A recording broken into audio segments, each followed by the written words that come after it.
Philippe Labro est journaliste, c'est un homme de radio, c'est une grande plume, c'est un cinéaste et c'est un romancier. Et on va s'entretenir quelques instants avec lui, en compagnie de Aude Markovitch.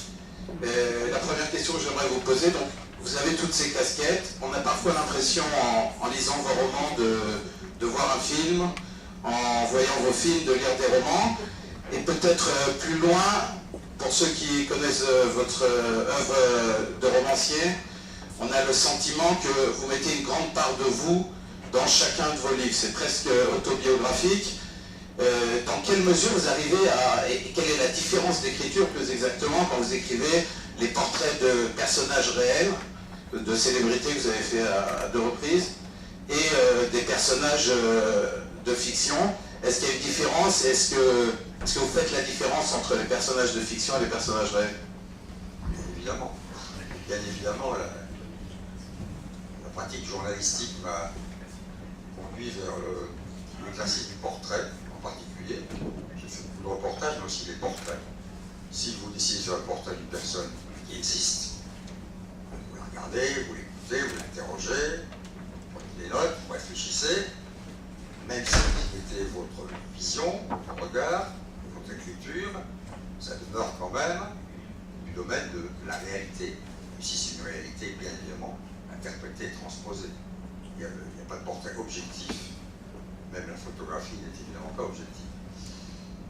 La fiction, ça n'a rien à voir. La fiction, c'est un mélange. Je me réfère souvent à la fameuse phrase d'Aragon qui dit « L'art du roman consiste à brouiller les cartes ». Il y a les cartes du réel,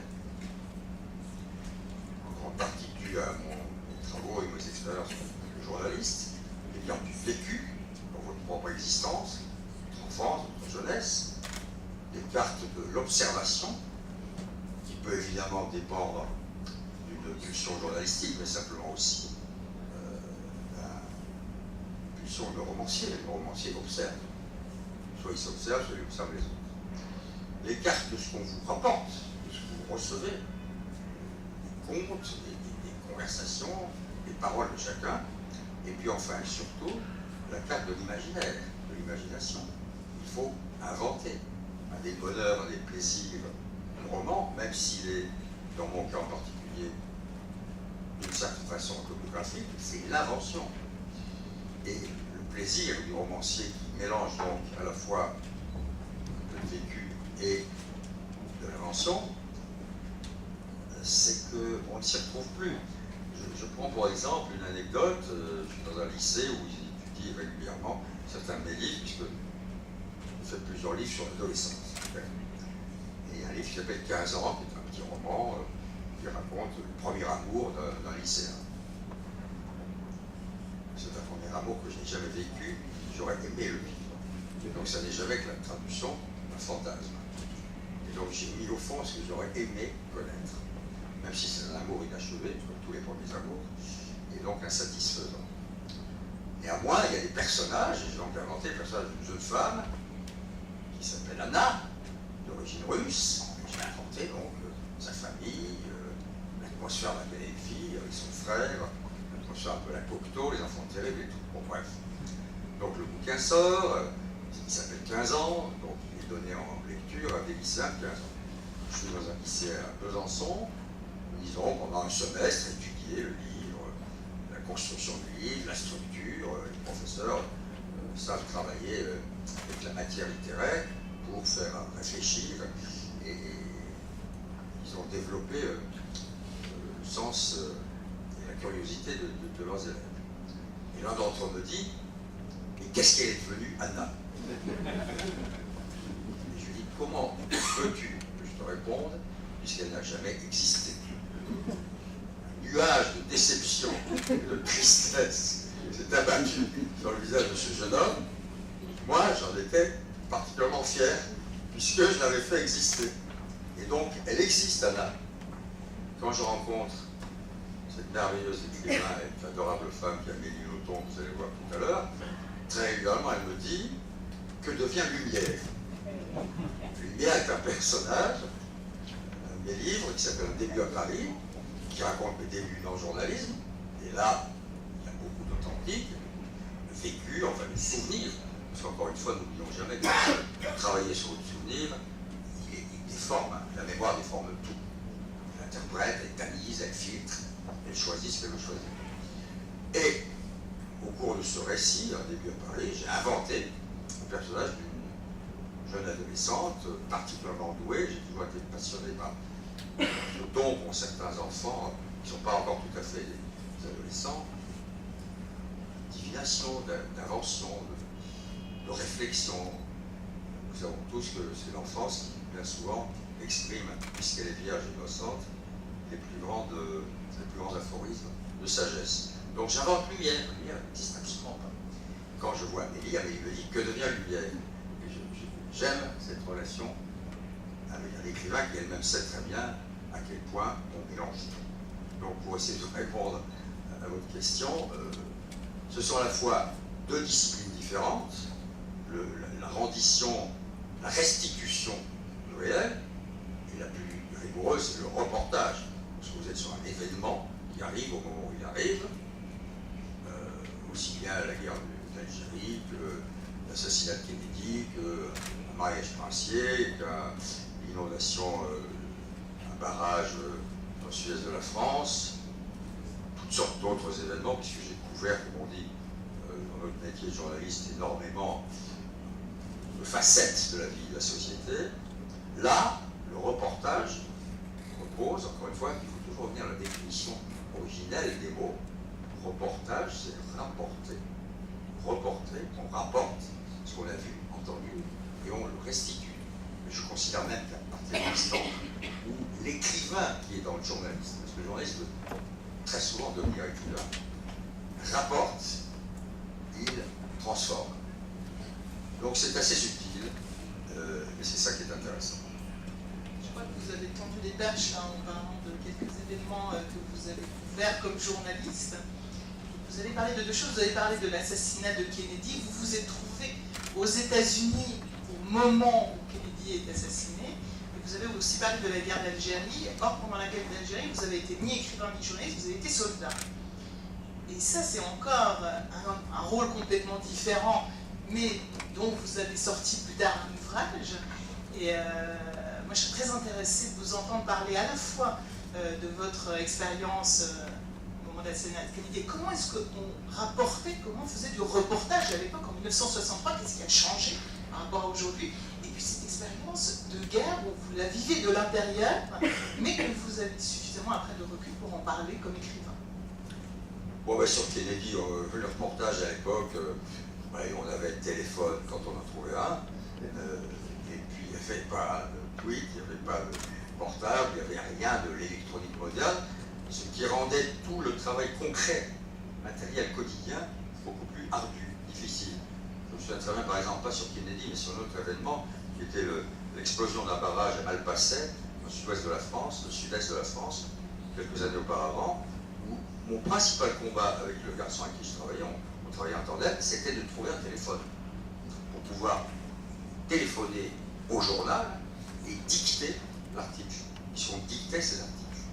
Et comme France Soir, dont j'étais à l'époque un reporter, et à l'époque François était un journal de très grande qualité, il y avait toutes sortes d'écrivains qui signaient la France Soir. Il y avait Kessel, il y avait Roger Vaillant, il y avait même Jean-Paul Sartre, un grand reporter sur Cuba, Blaise Sandra, Simonon signait la France Soir. J'arrive là-dedans, moi, petit garçon, c'était très impressionnant. Mais pour revenir à cette affaire, ce qui comptait, c'est de trouver le téléphone pour dicter. Dicter un article, vous l'avez écrit, certes, mais quand François, qui à l'époque publiait 6 éditions par jour, vous demandez toutes les 2 heures de renouveler le matériau, de renouveler ce qu'on appelle la copie. Vous en étiez arrivé à un stade, et ce qui m'a beaucoup aidé, c'est d'avoir démarré dans la presse, à la radio, et d'avoir maîtrisé en partie le direct, c'est-à-dire construire une phrase sans avoir à l'écrire. J'en étais arrivé à un stade où on dictait sans avoir écrit. Et c'était passionnant parce qu'il y avait un rapport avec ce qu'on appelait les stélos, une profession qui a disparu, comme beaucoup de professions qui disparaissent dans la presse. C'était donc les sténotypistes qui étaient à leur téléphone, derrière le standard téléphonique, et qui prenaient note, donc du papier qu'on dictait. Et parfois même, modifier un peu vos articles. bon, il se trouve que j'étais sur le territoire américain lorsqu'il est mort. J'ai donc appris sa mort, j'étais dans l'Est des États-Unis, et j'ai évidemment laissé tomber ce que je faisais à ce moment-là pour prendre un avion et me retrouver le lendemain matin à Dallas, où j'ai donc couvert une très grande partie de cet événement. Je ne l'ai pas encore véritablement raconté, je pense que je vais le faire un jour. Je l'ai mentionné dans quelques-uns des portraits, en particulier les portraits de Kennedy. Mais comment on travaillait? On travaillait simplement, bon, on prenait des notes, comme toujours, j'ai toujours pris des notes. Moi, un journaliste ne peut pas travailler sans prendre de notes. Alors aujourd'hui, peut-être qu'il dit que peut-être ça se passe autrement, mais j'ai toujours considéré que la prise de notes avec la main, avec le stylo, avec le crayon, sur du papier, vous permettait déjà, même au moment où vous notez ce qui se passe, et ce qu'on vous dit, de faire une synthèse, de déjà construire en partie votre article. Et le combat, c'était encore une fois de trouver un téléphone pour dicter, avec le décalage horaire en plus, et puis se battre au milieu de gens qui essayaient tous d'obtenir la même chose, c'est-à-dire quelques mots prononcés par l'assassin présumé qui descendait du premier étage du commissariat dans lequel nous nous trouvions pour se faire interroger par un shérif de Dallas, dont la principale caractéristique était la rougeur énorme de son nez, puisqu'il commençait le matin avec du bon. Je pense qu'il finissait aussi le soir avec du même liqueur. Donc ça c'est du vécu, et on essaie de le reproduire. Et quand vous le reproduisez pour un journal qui, donc, toutes les 2 heures, vous demande de la copie, vous n'avez pas le temps ni le loisir de le faire véritablement ce que j'appelle, ce qu'on appelle de la littérature. Le style passe après la simple rigueur, la simple mission de rapporter.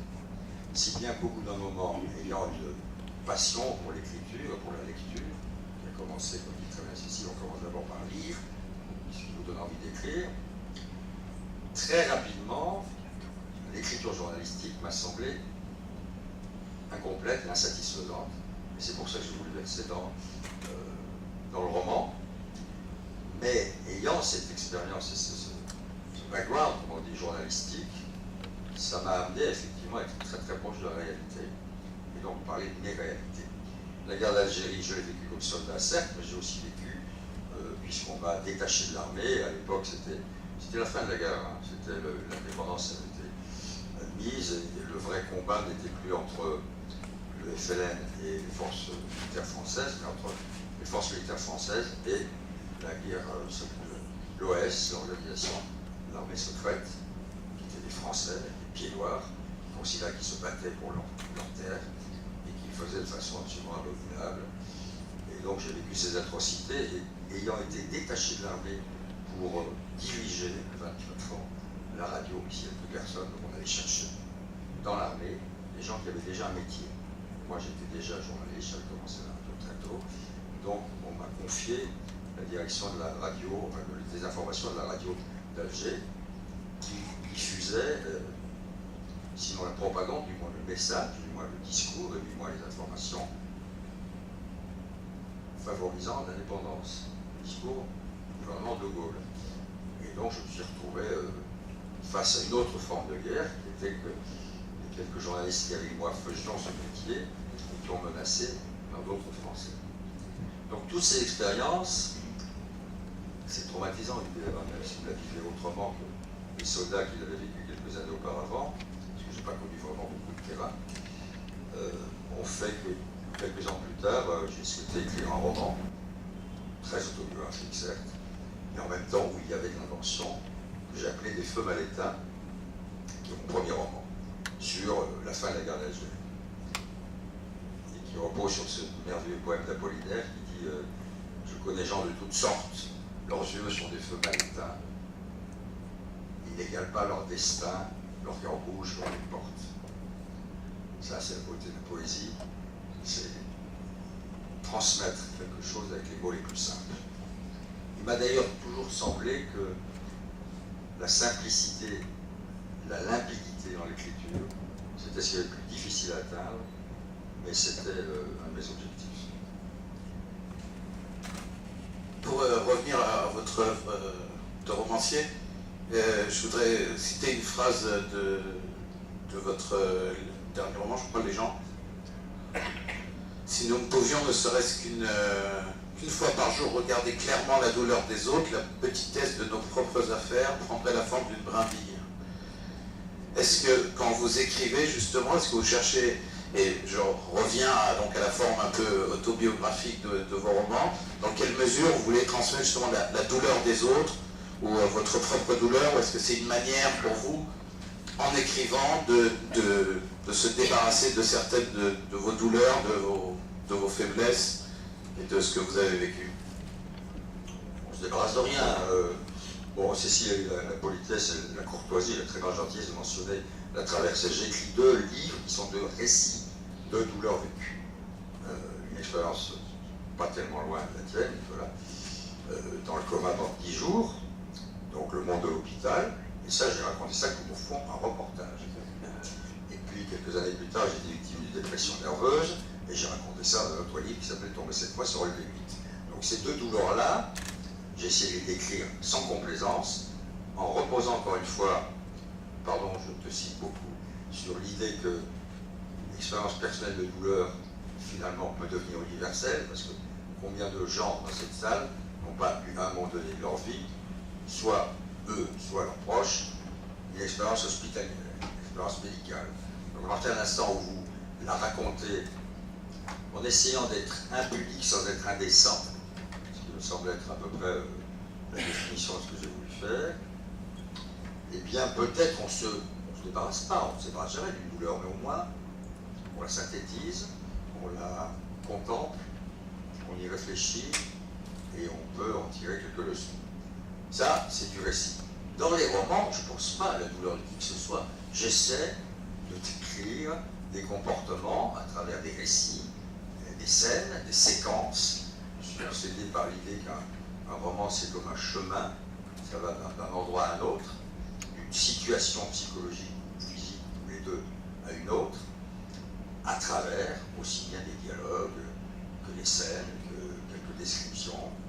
Et quand vous décrivez finalement la psychologie d'un personnage, comme dans Les gens, j'essaie de le faire à travers 4 destins croisés, vous allez forcément puiser à la fois dans ce que vous avez pu vivre vous, ou de ce que vous avez pu comprendre ou deviner d'un être proche, ou même aussi de vous inspirer, pourquoi pas, de ce que vous avez pu lire dans les livres de tous les auteurs que vous admirez.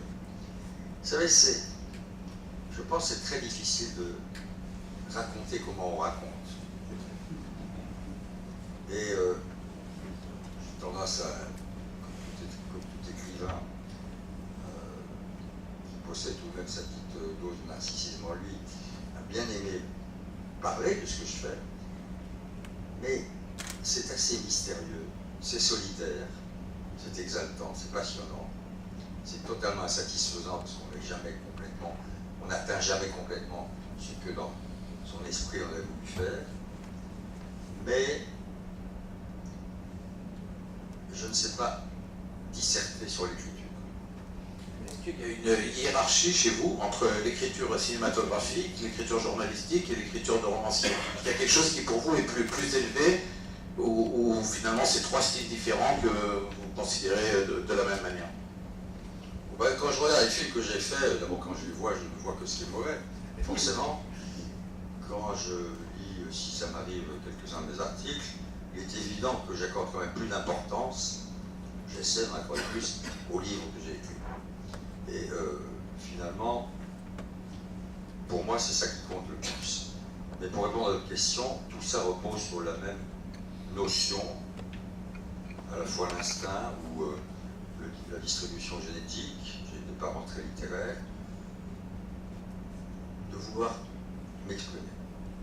Alors on s'exprime aussi bien avec l'image, avec le son, ou avec les mots, mais à la base, au départ, il n'y a rien à faire, il faut d'abord écrire. Un film, ça se filme, certes, mais ça s'écrit d'abord. Il faut d'abord avoir un concept et le coucher sur la feuille de papier, soit seul, soit avec d'autres, parce que le cinéma, très souvent, comme vous savez, se fait à plusieurs, les scénarios.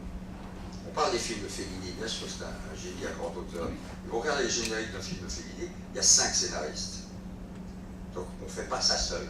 C'est absolument passionnant d'ailleurs. Et ça n'a rien à voir avec l'art, l'exercice du roman, où là, c'est la pure et simple solitude. Donc je me suis essayé à peu près à tous ces genres-là, mais avec à chaque fois, je le crois, la certitude qu'il faut d'abord coucher sur le papier une idée, une phrase, une image, une vision ou un projet. Après, on se sert des outils qui sont une caméra, qui sont un micro, qui sont un stylo. Mais à l'origine de ce que j'ai essayé de faire dans ma vie, il y a avant toute chose le désir de m'exprimer. Pour revenir aussi à la manière dont vous l'avez fait, il y a quelque chose qui est vraiment particulier chez vous et dans la manière dont tout ça se combine et s'entrelace, une espèce de mise en abîme. Prenons un exemple sur votre travail à RTL. Donc vous êtes depuis une quinzaine d'années à RTL, vous avez des fonctions de dirigeant, donc des fonctions importantes, et puis vous avez une dépression. Et cette dépression, vous allez en parler, une dépression qui dure 1 an et demi, vous allez en parler dans un ouvrage qui s'appelle Tomber cette fois sur le V8. Mais ce qui est étonnant aussi, c'est que quand vous êtes à RTL, peut-être pas dans vos dernières fonctions, mais avant, vous étiez journaliste qui présentait les informations. Dans les informations, on parle du malheur des autres. Donc à quelque part, vous présentez le malheur des autres, et puis après, vous vivez vous-même une dépression, puis vous l'écrivez comme écrivain. Il y a une espèce de chemin qui est quand même assez particulier, où chaque fois vous êtes à la fois observateur, puis acteur, puis observateur de vos propres actions et de celles des autres. Un écrivain, c'est une éponge, il absorbe tout, et puis il restitue à sa manière, avec ou sans talent. Un homme comme Scott Fitzgerald, au plus profond, est un génie, un grand écrivain. Moi, je ne suis qu'un modeste primitif. Au plus profond de sa dépression, de son alcoolisme, de sa déchéance, de sa certitude qu'il n'a plus rien à dire, observait et analysait qu'il n'avait rien à dire. Un des plus grands textes de Fitzgerald s'appelle La Fêlure, où il explique que dans la nuit de l'âme, il est toujours 3 h du matin. Et il commence en expliquant que toute vie est un processus de démolition. Ça le regarde, c'est pas forcément ma vision de la vie. Il n'empêche qu'au plus profond de sa certitude que ses meilleurs livres étaient derrière lui et qu'il était foutu, il a quand même écrit là-dessus. Il y a une histoire extraordinaire là-dessus. C'est Esquire Magazine, qui est un très grand magazine américain qui a publié les premières nouvelles de Hemingway, les premiers textes de Fitzgerald et quelques autres grands signataires, le payait tous les mois pour qu'il leur livre un article ou une histoire, une short story, puisque les Américains, entre autres choses, comme les Anglo-Saxons, ont l'art de la nouvelle, la short story, l'histoire courte. Et Scott, je l'appelle Scott parce que pour moi c'est comme un ami, il fait partie de ma famille mentale. Scott n'arrive même plus à fournir une fois par mois à Arnold Gingrich, grand patron d'Esquire, les quelques feuillets qui justifient l'argent que l'Esquire lui donne. Et Gingrich, il a quand même des administrateurs, il a un conseil d'administration, il a un comptable. Donc un jour, il écrit à Scott, il dit, écoutez, donnez-moi quelque chose, parce qu'il faut justifier quand même la piche que je vous envoie tous les mois. Et Fitzgerald, tout ça, ça se passe par, c'est pas le téléphone, c'est pas, tout ça c'est des lettres, une correspondance absolument sublime. Il lui dirait, bon, je ne peux rien écrire, et Gingrich lui dit, écrivez-moi que vous pouvez rien écrire. Et c'est de là qu'est venu ce chef-d'œuvre qui s'appelle La Fêlure. Donc, oui, très bien, je dirige RTL, et puis il m'arrive une catastrophe d'ordre psychologique, physique, et ce qu'on appelle familièrement le burn-out. Après 15 ans de direction d'un grand média, malgré mes allures de prince qui se balade sans que ça soit difficile, c'est un effort. Il y a des actionnaires, il y a ce qu'on appelle des business plans, il y a la pression tous les 3 mois du résultat, du sondage, il y a qu'il faut essayer de faire mieux tous les jours, enfin bref, c'est un boulot passionnant, j'adorais faire ça, parce que j'aime beaucoup travailler avec les autres, j'aime le collectif, tout en aimant la solitude de l'écriture, donc je suis forcément totalement schizophrénique. Et à un moment donné, j'ai craqué, comme on dit familièrement. Vous pensez bien que pendant les 10 mois qu'ont duré ma dépression, j'étais simplement aux prises avec ce désastre qui est la perte de tout désir et surtout le doute et l'abandon de toute fierté. Ça se soigne, je l'ai soigné. Très bien. Et j'ai mis 1 ou 2 ans à y réfléchir et à laver tout ça et à comprendre pourquoi ça m'était arrivé et peut-être à mieux me connaître et donc à mieux m'accepter. Et un jour, je me suis dit, mais après tout, tu es aussi rapporteur. Pourquoi tu ne raconterais pas cette maladie dont tu sais, dont nous savons tous, qu'elle touche un Français sur 5, sinon sur 4. Et comme vous le savez, les Français sont, après les Japonais, les plus grands utilisateurs de psychotropes. Et je me suis dit que là encore, il y avait la possibilité, à partir d'une expérience vécue, non pas pour m'en guérir, j'étais guéri, c'était pas la question.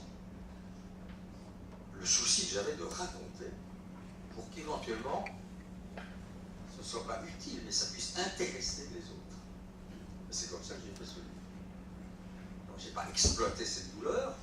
Pendant que je la vivais, je n'étais pas comme Fitzgerald, je me disais, je vais la raconter un jour. C'est hors de question. J'étais même incapable d'écrire. Je considérais que tout ce que j'avais écrit jusque-là était nul. J'étais dans un état que je ne souhaite à personne, mais qui s'expliquait par un certain nombre d'éléments que je ne vais pas étaler ici, et dont j'ai parlé dans mon livre.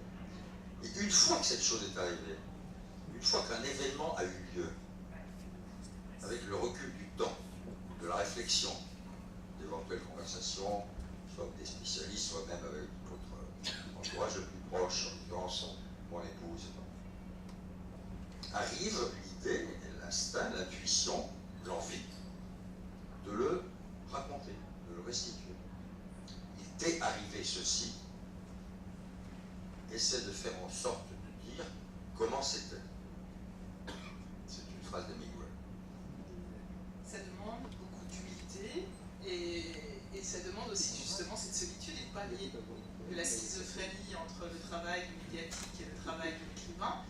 Et je crois que, j'ai récemment lu une de vos chroniques, vous étiez très critique sur le monde médiatique d'aujourd'hui qui était un monde de faiseurs de rois, qui était un monde qui créait des événements très rapidement et puis les oubliait, mettait des gens en avant et puis les lynchait tout le temps après. Là aussi, est-ce que vous pouvez parler de ça et quels sont les héros à vos yeux aujourd'hui qui devraient être mis en avant par les médias peut-être différemment? Les héros, de manière générale, les vrais héros, ils sont anonymes. Le vrai héros, c'est l'infirmière qui venait tous les jours en réa me soigner et s'occuper de moi. Je ne savais pas qui j'étais et donc je considérais que c'était la femme la plus importante de ma vie. Pour moi, c'est ça les héros. Bon. Alors pour revenir à ce que vous dites sur, je ne sais pas une critique, c'est une réflexion qu'on fait tous dans notre métier, c'est qu'il y a désormais, à cause justement de toute cette nouvelle modernité, les blogs, les tweets, les sites, les chaînes de télé Tout Info moulinent à longueur de journée. Il y a 3 chaînes de télé Tout Info en France qui moulinent à longueur de journée un événement. Même lorsque l'événement n'a pas lieu, qui sont sur place et qui nous montrent une rue vide. C'est ici que, dans tel immeuble, il y a Mohamed Merah, et donc pendant 48 heures, 3 jours, les caméras sont fixées sur un immeuble avec des fenêtres, font qu'ils saturent, ils bombardent l'opinion publique, ils nous bombardent, au point qu'il y a une lassitude extrêmement rapide, et donc on assiste à une obsolescence immédiate.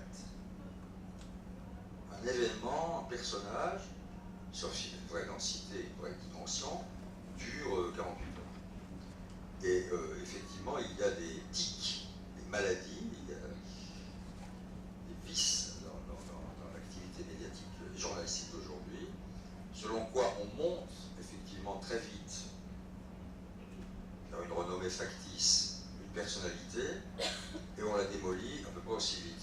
C'est ce qu'on appelle vulgairement dans notre métier la règle des 3 L. Les 3 L, c'est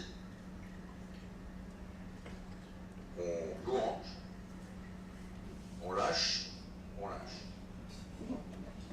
C'est encore plus vulgaire que ça, c'est on lèche, on lâche, on lâche. Et c'est un des travers, non pas des médias, parce qu'il ne faut jamais généraliser, de certains médias,